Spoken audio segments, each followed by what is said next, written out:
salaada Allah ayaa kugu leh tuko marka aad gurigaaga tagto inta maalintii ah ee aad shaqaynayso waqtigaasi anaa ka iibsaday aniga ayaa iska leh wax salaad ah oo aad ku tukan kartaa ma jiraan shaqadu had iyo goor qofna ma sugto laakiin salaadu way ku sugtaa waa ereydii in badan la dhihi jiray soddon jirka aan weligii salaad tukan ka sokow da'diisa oo soddon jir ah waxa uu ilaahay siiyey subxaanahu wa tacaala xoog iyo dhirir fara badan waxaa lagu qiyaasaa dhirirkiisa 1.9 mitir waxa uu ka shaqeeyaa bangiga iyo Picarade waxa uu guursaday gabar iyadana ka shaqeysa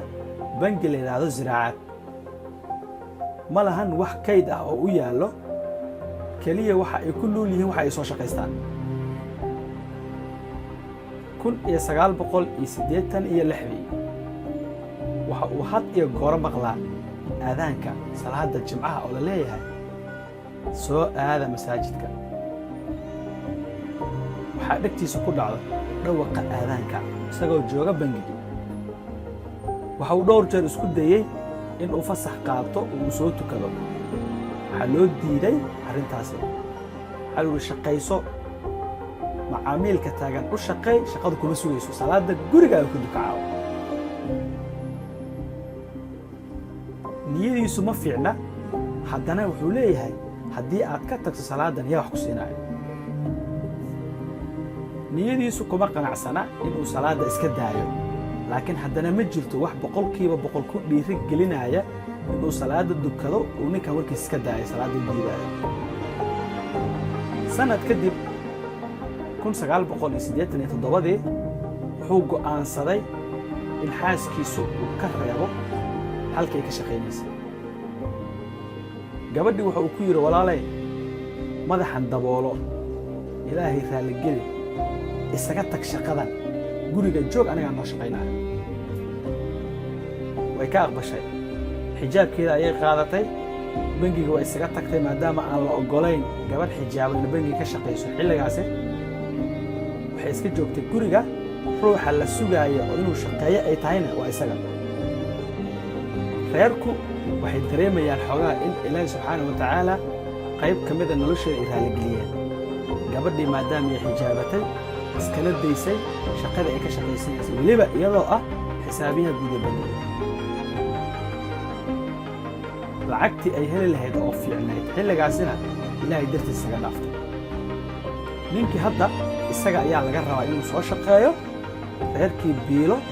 wax walba isaga looga fadhiyo waxa uu bilaabay inuu fakar isagana wuxuu isku dayay waddo kasta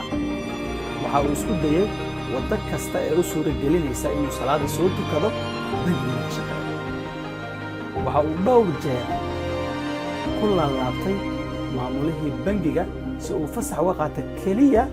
inta uu soo tukanayo salaada jimcaha wuxuu codsaday xataa maalmaha fasaxa uu leeyahay isaga inuu shaqeeyo si intaa yar ugu soo salaada ilaahay u soo guto wax kasta oo isku dayay waa laga diiday waxa loo sheegay si cad inuu shaqaysto ama shaqada isaga tago ninkan weligii ilaahay uma sujuudin weligii ma tukan salaad ma yaqaan waxa la aqrinaya salaada gudaheeda iyo waxa la iska rabo inta ma yaqaan xataa suuratul faatiha ma yaqaan wuxuu go'aansaday in ugu yaraan salaada waxa lagu tukado uu barto wuxuu bilaabay suuratul faatiha wuxuu aqriyaa suuradda wuxuu isku dayaa in yar inuu u xifdiyo wuxuu soo gaaray iyaaka nacbudu wa iyaaka nastaciin markuu intaa soo gaaray xaadda ayaa istaagtay ma fahmi waay sababta waxbaa jirkiisa ku dudaaya uu garan waaye ma yaqaan waxa ay tahay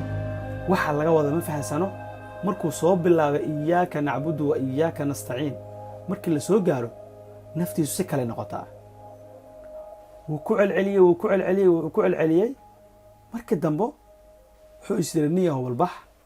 ee soo ogow waxa laga wada iyaaka nacbudu wa iyaaka nastaciin waxa uu u tagay sheekhu ku kalsoon yahay si uu u ogaado macnaha iyaaka nacbudu wa iyaaka nastaciin sheekha markuu u tegey ee uu weydiiyey macnaha iyaaka nacbudu wa iyaaka nastaciin waxaa laga qabtay kuleytiga waa la soo dhoweeyey waxaana lagu yidhi Rabbimiz, ancak sana kulluk ederiz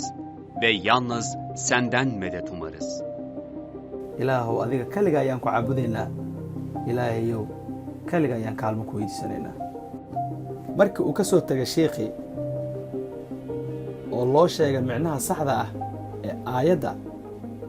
waxa uu bilaabay inuu ku celceliyey isaga siduu ugu celcelinaya ayaa waxay naftiisu bilowday inay la hadasho markuu aayadda akhriyaba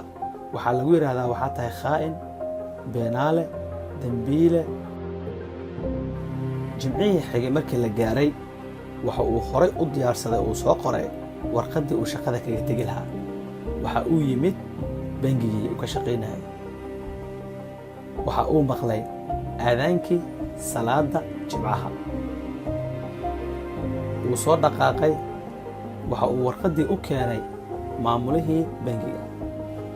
wuxuuna ku yidhi shaqadii aniga waan ka tegey ilaahay subxaanahu wa tacaala salaadiisa ayaan aaday maamuluhu wuxuu ku yidhi war iska tag meesha aadaysaad annaga shaqaala ma waynin markuu ka soo tegay bangigii waxa uu lacag ahaan haystay lacag yar oo jajab ah oo ka yar 10 liiro salaadda markuu tukaday reerku waxay ka sugayaan cunno mas-uuliyadda isaga ay dul saaran tahay gabadhii isagaa mar hore ka reebay bangigii ka shaqaynaysay si ay u xijaabato waxa uu haystana kuma filna inay cunaan berritona kaba sii daran wuxuu go'aan ku gaaray inuu noqdo tusbax iibiye waxa uu soo aaday dukaanka lagu iibiyo tusbaxa jumlada waxa uu iibsaday 10 xabbo tusbaxa jeebka ayuu gashaday 10 xabbo oo tusbaxa ahayd ee uu iibsaday jeebka ayuu gashaday wuu soo dhaqaaqay waxa uu la hadlay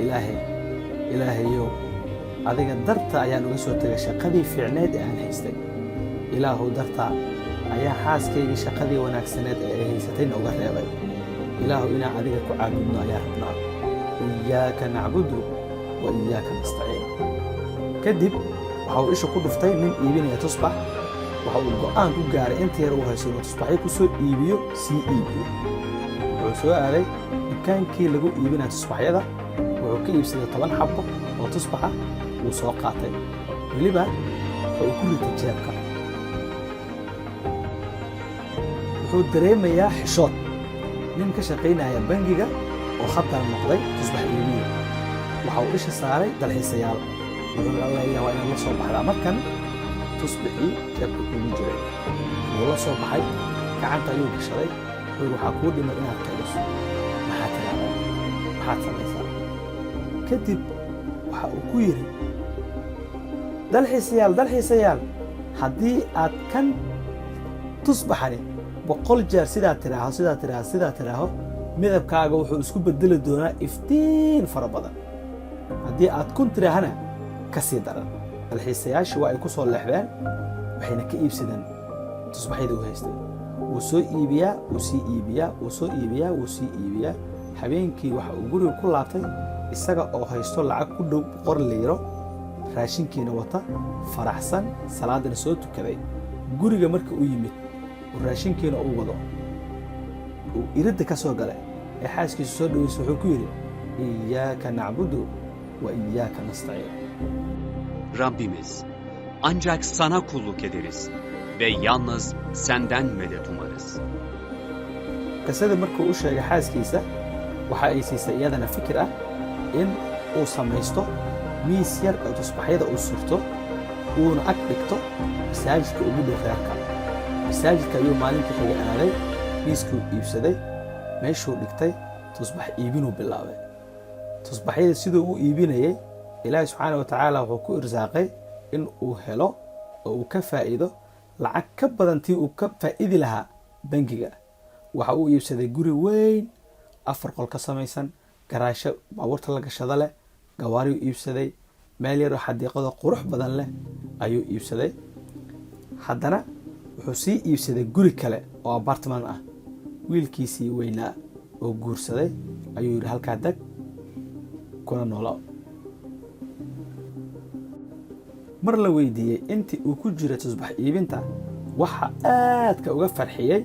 noloshiisa, waxa uu ku jawaabay ilaahi subxaanahu wa tacaala iyaaka nacbudu wa iyaaka nastaciin. aayaddiisaasi waxay iga kaafisay, iga dartoonaatay inaan qof bin aadan ah wax weydiisto, kaalmo ka dalbado ama garab weydiisto. waxaan helay qanaaco aad u badan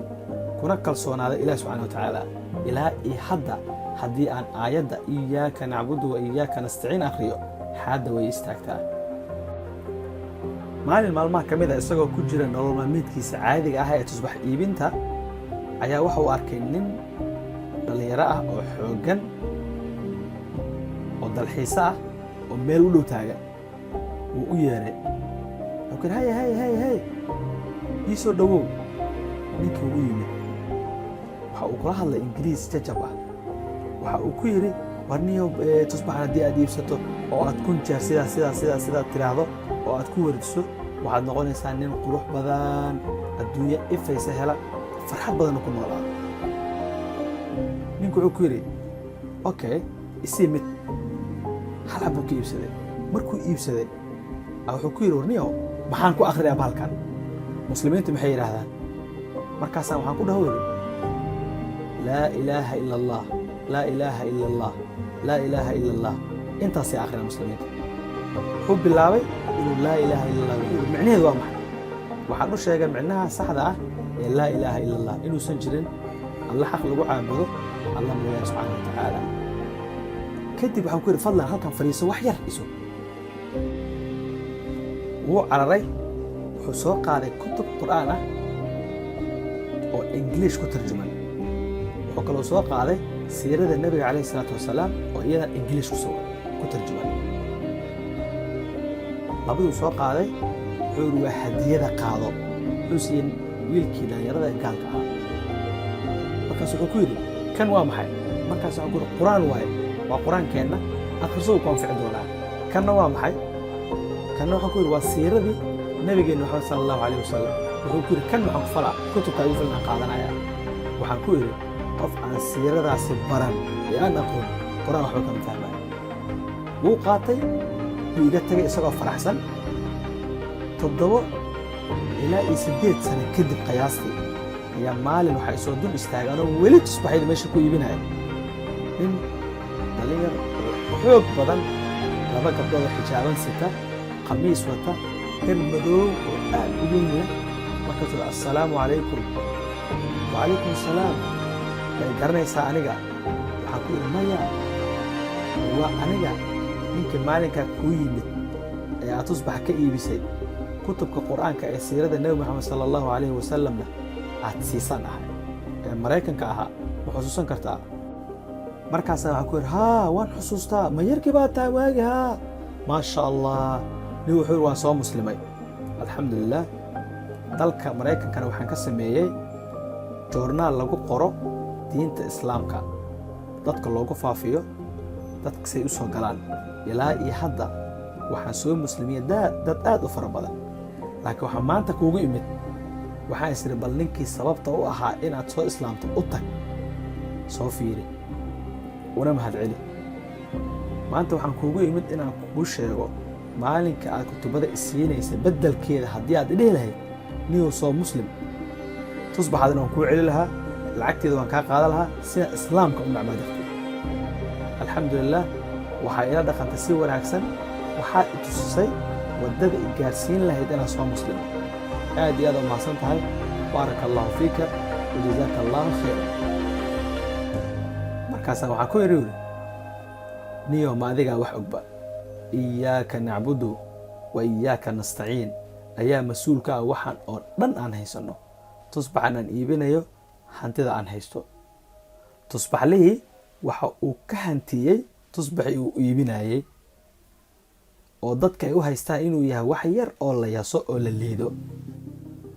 waxa uu maalin maalmaha ka mida arkay ninkii waalinkii ka soo eriyey bangiga oo aad fakhiir u ah, hanti aan haysan,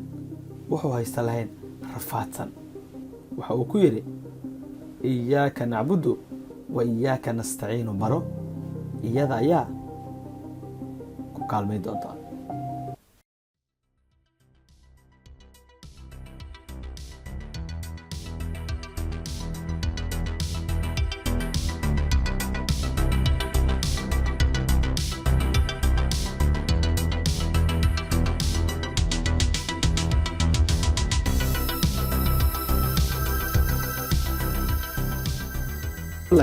sii gaarsii inta kale u baahan inay iyaguna wax ka faa'iidaan. Ha iloobin inaad kanaalka rukumato haddii aad ka heshay, siina gaarsiiso asxaabta kale ee kuugu dhow. mahadsanidin.